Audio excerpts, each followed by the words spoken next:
Welcome to the Fantasy Thinker. I'm Jared Codemanch, and it is once again time for reading the prose number 19. Yes, 19.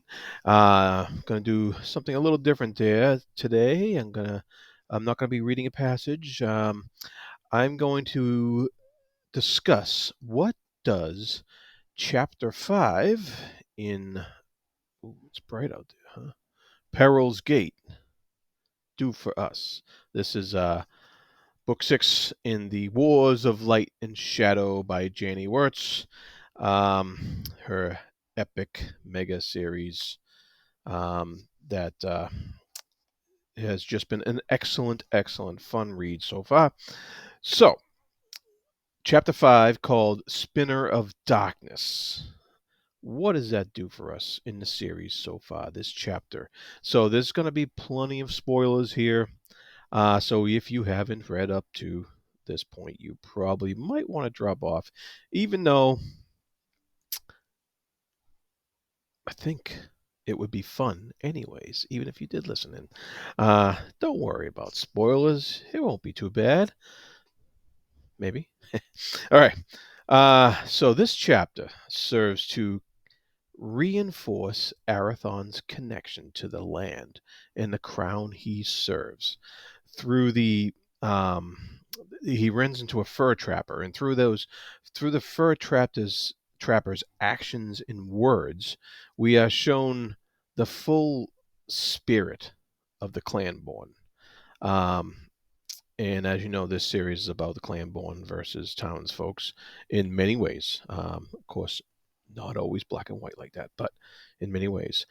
So Arathon gives a speech here on page 164, and that is what I'm going to read right now. It's a short little thing, but it was really well done. But it kind of summed things up here, because the fur trapper thought he failed Arathon, but Arathon says, "You failed nothing and no one."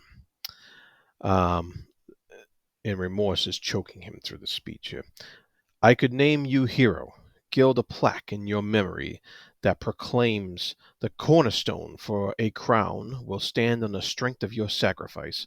But the truth casts down rhetoric. A man who holds hospitality sacred is worth much more to the land than a king." And so that's what I was saying about the connection to the land that these people feel.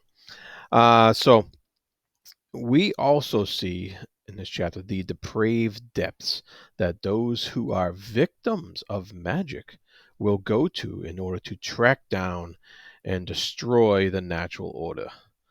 And this is the legacy of Lorenda's meddling, she of the Coriani, and the one who hates Arathon the most for some complicated reasons that was detailed more in Grand Conspiracy.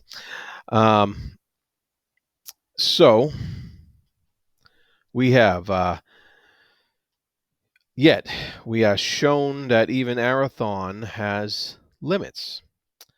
He is finally caught, and only superstition and the fact that there is a price on his head saves him from instant death. So there's a little bit of irony there. Once again, we are shown the unlimited ability of Wurts to just deluge us with vivid wilderness description. It really is amazing in this chapter. You can feel the wintry bluster and the exhaustive trek through thorns that rake and branches that snap back at you. Um, and it doesn't stop there. In this section, um, as you know, she breaks up her chapters usually into three different sections, and that's an interesting storytelling vehicle that really, I think, allows her to explore the depths of several characters, but several viewpoints as well, when she breaks down the chapters like that. And in the section called Whitehaven, we are privy to Alera um, finding sanctuary with the mysterious adepts of Ath. Here we see how these wielders of Aethera's forces manage to stay out of mundane affairs, though through the most judicial use of power. They can provide only like voluntary sanctuary and can open one with the ability to accept to further enlightenment. As we saw earlier in the series, Lysaea was not accepting of that further enlightenment. He denied it. Um, and also, leading this enlightenment can lead to further understanding of how power works on this world. And I have a little quote on page 185 that I would like to read here. Um, let's see here.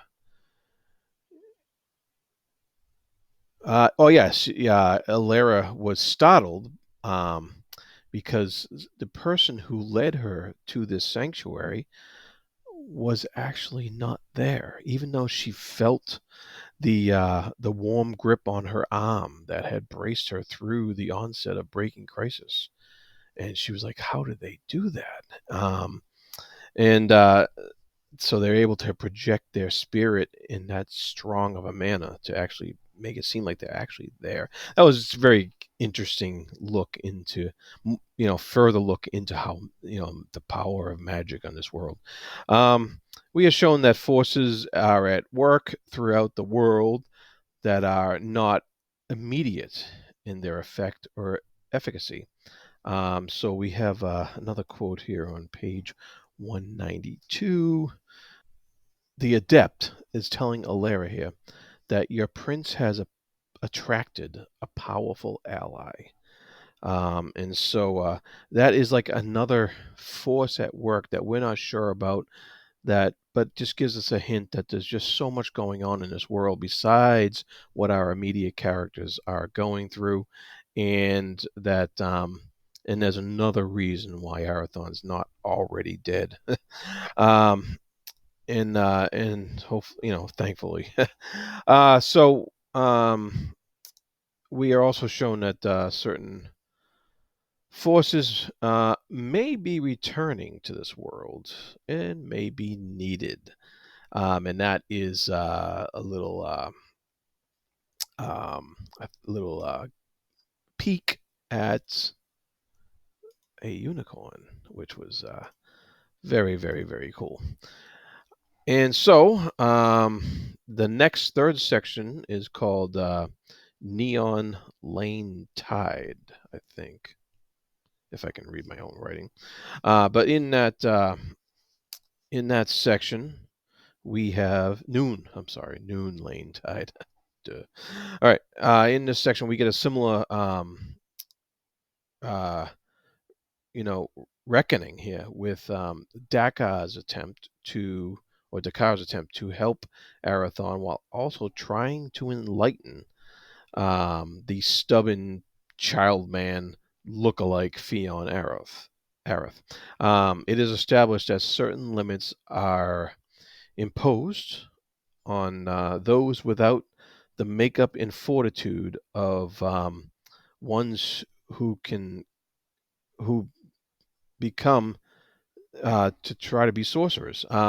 So there's and Deckard's talking about his own limits, and so that was interesting to see that. I mean, this guy's been an apprentice for 500 something plus years, and he's unable to attain sorcererhood. We get a clearer definition of the difference between a mere spellbinder, which is what Dakar is, and a true sorcerer. And we get an interesting theory about clanborn being more sensitive to magic than the city-born people, and just all this being spelled out, all these things being spelled out in a chapter that sees our protagonist in some dire straits that will soon mirror the fate of the world. If I had to guess, if I had to put a thought to it, all these disparate elements are brought together with a determined voice, just aching to relate a story of depth and passion and subtlety, and complexity, immersive and sustaining. This chapter reminds us that this is a story for the ages that will stick with us for a long time to come. Um, and so that is a look at what one chapter can unfold and bring to us on a bigger stage. That is an 11 book master series here. And so that was how chapter 5 really hit me in Peril's Gate. And I thought it was just fantastic. And, not every chapter gets to hit you that way. Some chapters hit you more than others do. And this is one of those ones that really hit me. All right. So I could be totally wrong. I could be out there. I could be out in a void myself. But that's how I read it. So that's how it is now. All right. And if you like this issue of Reading the Prose, please like and subscribe. And be good to each other. Thank you.